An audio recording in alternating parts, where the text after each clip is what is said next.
boys and girls, cardaholics of all ages. Welcome back to Big Al's Cards. Thank you so much for watching. In today's video, I'm going to be discussing a card show that I went to and the things that I've learned about the hobby and things that I wish would change about card shows going forward. So this card show was not super far. It was in the Charlotte area, and I got there right as it opened and, paid the $5 entry fee. And I go in, it's pretty typical setup. They actually had it on two different levels of the place they were having it at, just because those rooms were so small. So I really didn't buy anything. I think I bought one card and a couple of like Bowman Fat Packs that somebody had. But as I was looking through everything and seeing what people were selling, what people were buying, what people were trying to trade, there's a couple things that I picked up on. So one is that, at least where I'm at, a lot of the people at these card shows have an overdose of basketball and football. There's a little bit of baseball. I mean, there's a decent bit of baseball. There's a little bit of Pokemon. There's hardly any wrestling, which is, not my favorite, but I wish there was more. But it kind of is what it is. There's an overabundance of basketball and football. And I realize that that's kind of where a lot more of the quote-unquote hobby money is at least if you look at a lot of hobby influencers. A lot more football and basketball being broken these days than baseball. So that's kind of just the way it is. That's not anybody's fault. It's just what they have. They know that it's hot right now, and they know that it moves.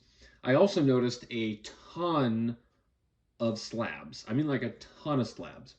Now, you obviously see I have slabs in the background. I'm not anti-PSA or anti-grading or anything of that nature. You guys know that I submit stuff for grading here and there, and I have graded cards as a part of my collection, and I'm very happy with that. There's a lot of slabs at these shows. What worries me is, are we entering what I'm going to call a junk slab era, where everything is slabbed and there's hardly anything for raw cards, where a lot of the prices were higher because almost everything there was slabbed. So if we have cards that are raw, you're going to be able to get them at a cheaper price than you would if you were to get it slabbed. That's kind of my favorite way to go about it, is I'm trying to find some raw stuff. And it's not anybody's fault they didn't have anything I was really looking for, but there was just a really large amount of slabs. And the only thing that worries me about that is if there's going to be that many slabs, PSA is grading a ton of cards, SGC, BGS, the big three, I'd say, and CSG too. They're all grading stuff. Are we going to enter a junk slab era where slabbing cards is just so overdone that we see a gradual decrease in their value? I mean, look at the pop report on the Zion rookie from Prism, right? The issues that I noticed as far as pricing goes is there were a lot of people who took the time to price their cards accordingly. Now, when I say price their cards accordingly, I mean they actually put a price on the card, right? They actually put a sticker on it, whether it was in the front of the card, the back of the card. If it was a dollar box, they put 3 for $1, 5 for $1, whatever the case may be. They actually had a visible price, so you know what you were looking at, you knew what to expect, you knew what they might be working with, and things of that nature. But there were also quite a few people who didn't price their cards. So the issue that I have with that is now I got to play the game of who knows their eBay comps, who knows their 130 point, who knows their card ladder, or whatever the case may be. And you kind of got to go back and forth. And I realize that some people like to do that. For me, I'd like to just know what you want for the card, right? If somebody asked me how much I would sell a card for, I'm going to try to figure out a number and let them know. I'm not going to say make me an offer. That makes me do all, that makes the other person who's buying the card do all the work.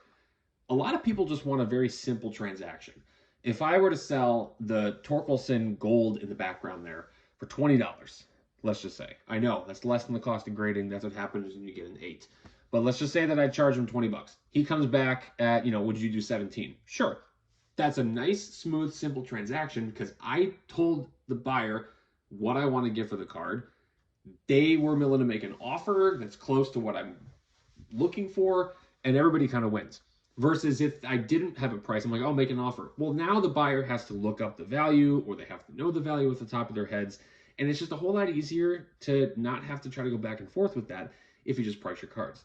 But I also will say, a lot of people still think it's 2021, and the prices are astronomical. Like, I realize that the card is live in front of me. I don't have to wait for eBay. You don't got to get fees taken out. I understand that. But the card prices are not 2020, 2021 levels. The market has cooled as far as singles go, especially high-end singles. Like, it's going down. I mean, you look at the trends, a lot of cards are in fact going down in terms of their value. So you can't price your cards at levels from 2 years ago because we're not there anymore. You have to be willing to look at and adapt to the market and be realistic. There's nothing wrong with being optimistic, but at the end of the day, you have to be realistic with your prices as well.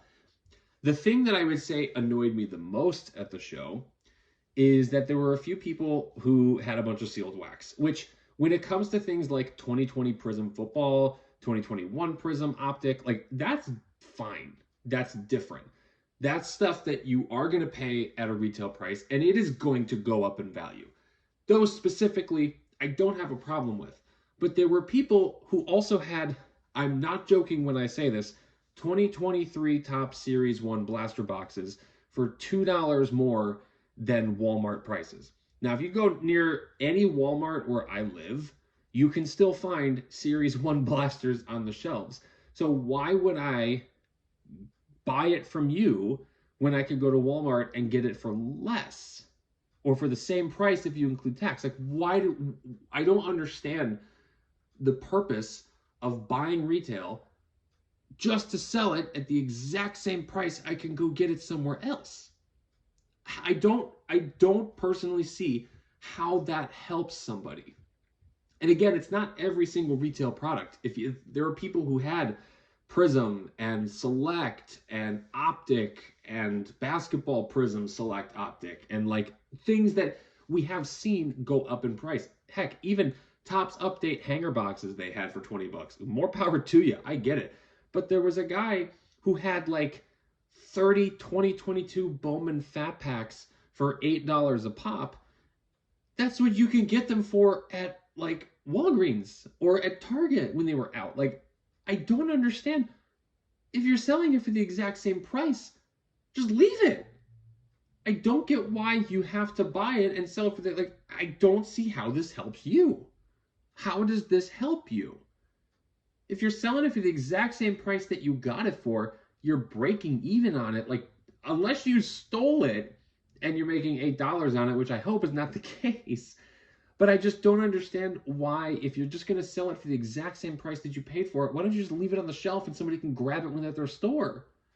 So, was it a good experience? Yeah, you might think otherwise based on how much I'm talking about the things that I had questions about.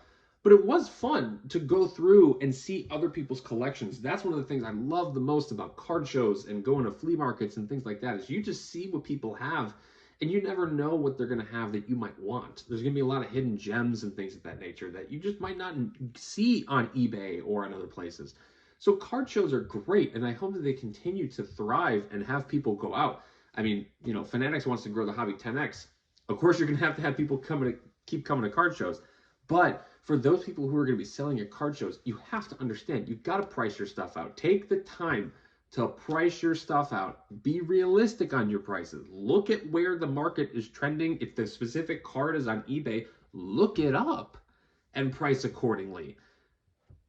And for the love of all things bright and beautiful, if you're just going to sell retail for the exact same price that you bought it for, just leave it on the shelf. The card show was fun. Again, it's really cool to see a whole bunch of cards that you're never going to get a chance to own, you might not get a chance to see, and actually get to see them in hand. It's really cool. But I also think that some of the sellers at these things can learn some lessons and improve their own business, improve their own ability to buy and sell things, and ultimately make it a better experience for everybody. So now you've heard me rant, let me know what you guys think in the comment section below. I appreciate you listening to it. Thank you so much. Please leave a like, subscribe, stay tuned for more videos, and until next time, bye-bye.